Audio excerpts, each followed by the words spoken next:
यह एक गांव की कहानी है। वह गांव बहुत हरा भरा था। वहाँ के लोग बहुत खुशहाली से रहते थे।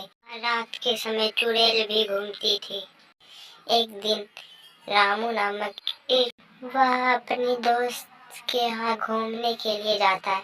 वह अपनी दोस्त से बहुत सारी बातें करने को बेताबी था।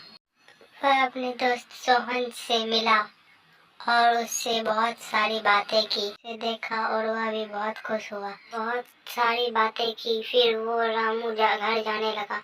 रामू ने सोचा शाम होने से पहले मुझे जाना पड़ेगा, नहीं तो चुड़ैल खा जाएगी। रामू घर जाते जाते शाम हो गई और वो चुड़ैल उसे गांव में घूमते घूमते चुड़ैल ने उस रामू को देख लिया और रामू ने घुटनों के बल बैठे उससे माफी मांगी।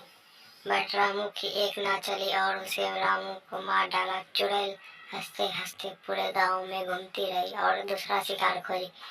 फिर वो घूमते घूमते सुबह होने को चली तो वह चुड़ैल भाग गई और सुबह में उन आदमियों ने देखा कि उसकी मृत्यु हो चुकी है और सब यह देखकर उसके दोस्त को बुलाने की ठानी। उसके दोस्त को बुलाने के लिए एक आदमी उसके घर गया।